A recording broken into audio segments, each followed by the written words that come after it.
before the quest, I need a few items. I need an unfired bowl, which requires 8 crafting. I went to Lumbridge and killed some of Gilly's cows, tanned their hides, and made some gloves and boots. I went to Barbarian Village and made a bowl using the nearby clay. Next, I need steel nails. I had the smithing level for that, but I need 20 mining for the coal. I'm also limiting myself for now on pickaxes, since bronze pickaxes were the only thing available until 2003, but man is it slow.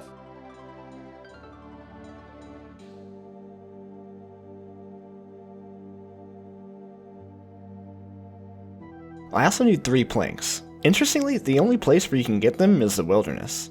Released with the Wilderness on August 13, 2001, the month between then and Dragonslayer's update, planks had no use. Quest number 17, Dragonslayer.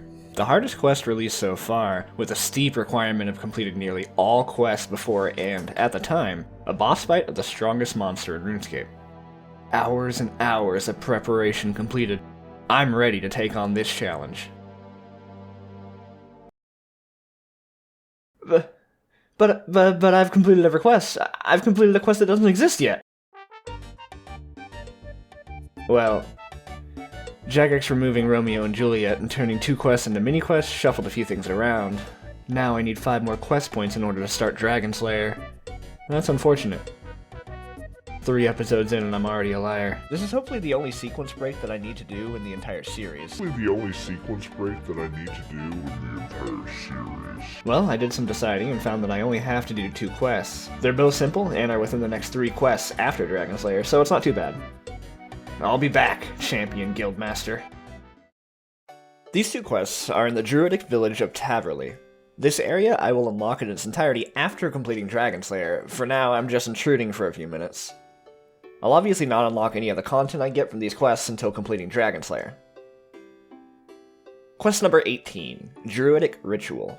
This quest was released with the skill Herblaw, February 27, 2002. The skill is used to brew various helpful potions. Also, this update changed all raw meat drops into the respective animal meats like beef from cows. The quest requires you to take 4 types of raw meat into the nearby dungeon and soak them in the Cauldron of Thunder. This is done to return balance to the world after the Druidic stone circle was stolen by the Dark Wizards south of Varrock. However, this quest doesn't exist anymore. It was rewritten January 21st, 2012. We start the quest by speaking to Cake Mix in a stone circle in northern Taverley. He tells us that there are invading trolls in the town to the north, and we need to beseech the god Guthix into helping against the trolls. He says we can do this by using a special potion called the Ointment of Imbalance. He sends us to an herblore expert, Sanfew. We speak to Sanfew, who has us get 3 items, all located nearby. A vial filled with living water from under the village, an herb from a wandering wormwood, and scales from a stonefish. The water is gathered simply by fetching it from a nearby cave. The herb is gathered from a sentient plant that walks around to the south of the village, and the stonefish is baited from the water with a gold coin in the nearby pond. Once we get all these items, Sanfew brews the ointment and we bring it to Cake Mix, who pours it on the stone dolmen. He believes Guthix gives him a sign that his favor is with the druids against the trolls. Quest complete.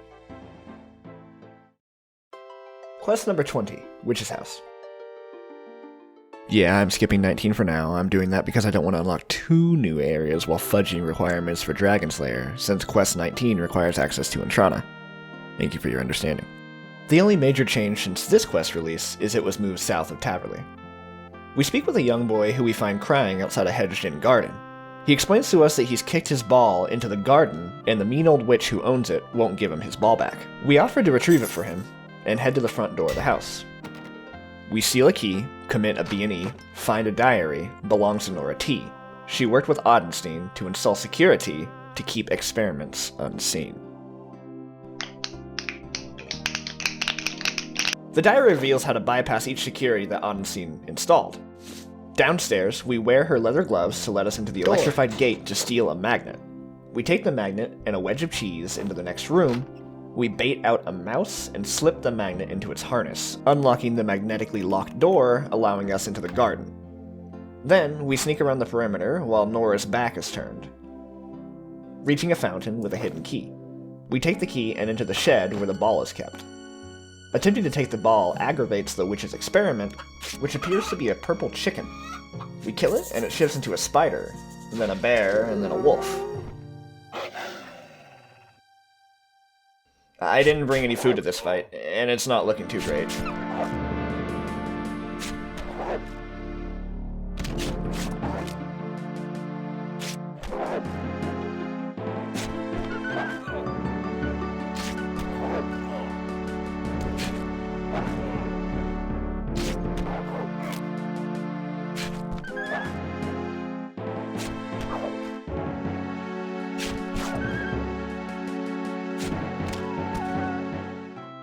Battered, bloodied, and barely alive, I bring the ball back to the boy beside the abode. Quest complete. And now, quest number 17, Dragon Slayer. We begin the quest by speaking to the champion guildmaster who tells us he has a quest for us. Earn the right to wear the legendary rune plate body. He sends us to Oziak, a master smith in the art of making rune armor. We go to Edgevale and speak with Oziak. He tells us that only heroes can wear rune plate bodies, and refuses to give us that right. We ask him for a quest to prove ourselves, and tells us to slay the dragon of Crandor.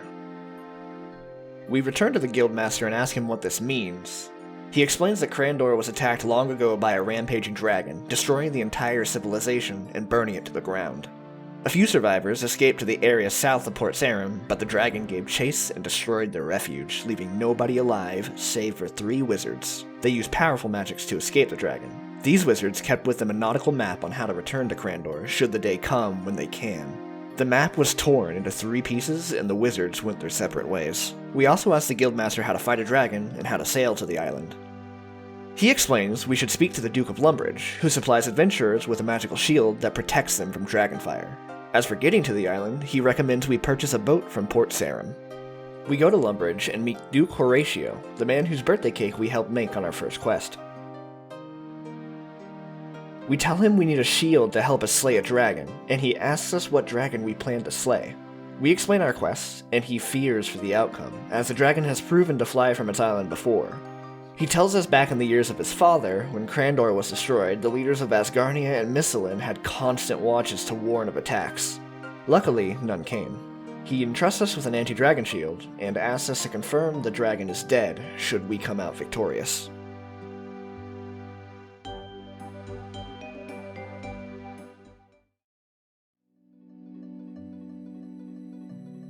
The first map piece was the wizard Thalzar's piece.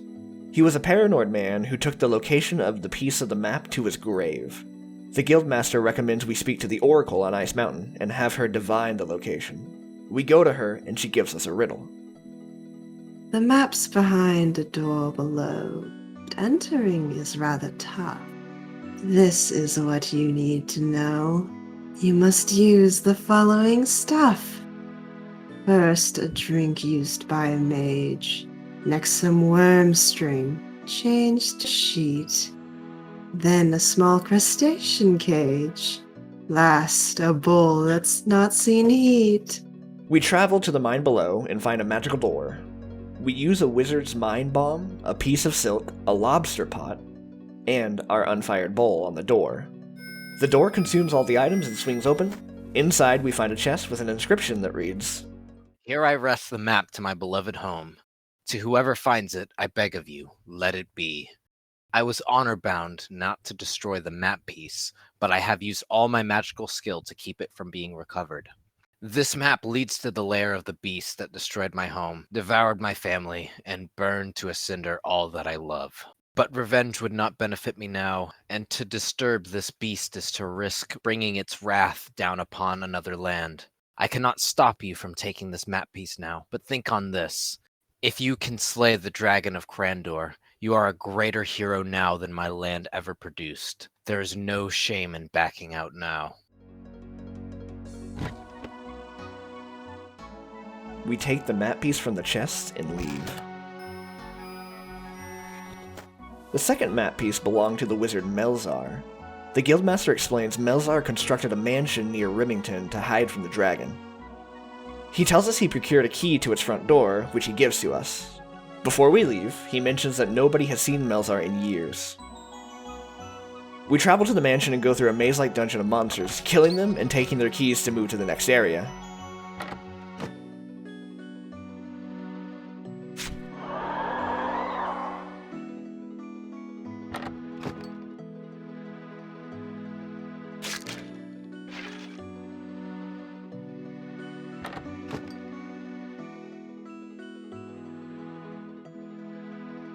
We eventually gain access to the basement, where we meet Melzar himself, who attacks us on sight.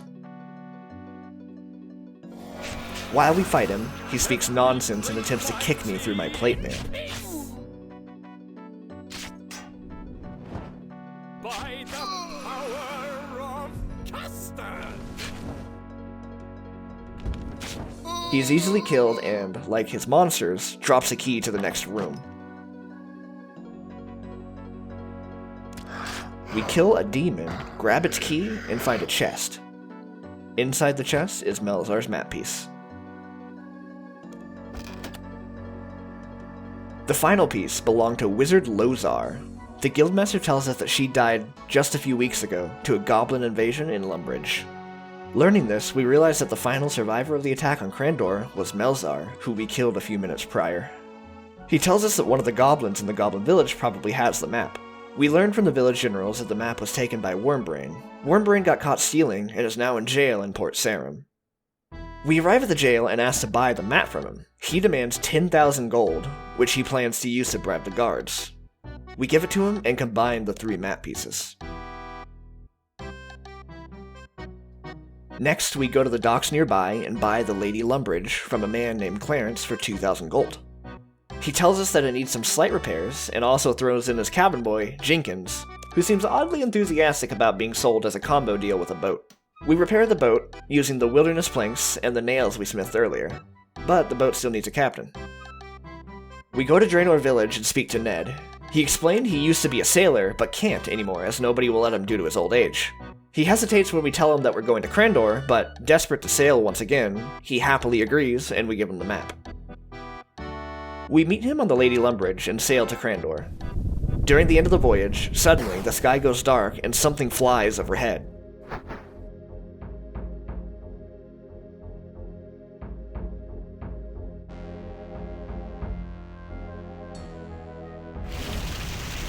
The boat is set ablaze by fireballs, and cabin boy Jenkins is killed. The boat starts to sink, but crashes into land before it can. We wake up sometime later and are attacked by a skeleton. We kill it and travel to the top of the island, past the monsters who now inhabit it. We discover the subterranean lair of Elvarg, the Dragon of Crandor. We also discover a secret entrance to her lair from the volcano of Karamja, solving the issue of needing a boat specifically for sailing to Crandor.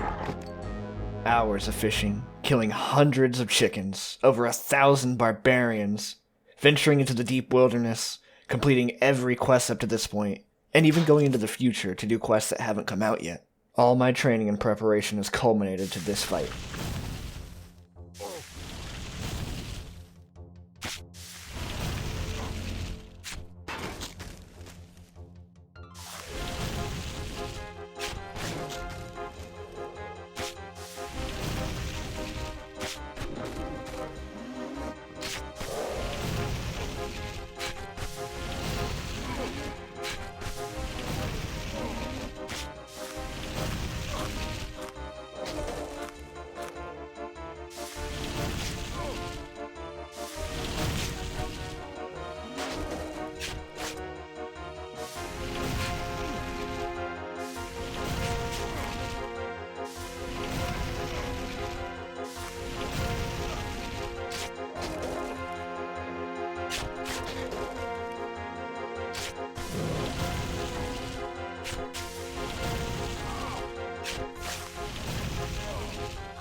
As we deliver the final blow, Elvarg slumps to the ground.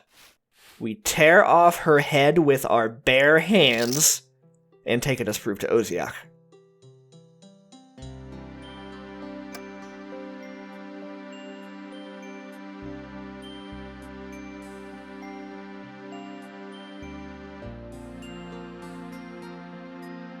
Who rewards us with a rune plate body, as well as 4 levels worth of XP in both strength and defense.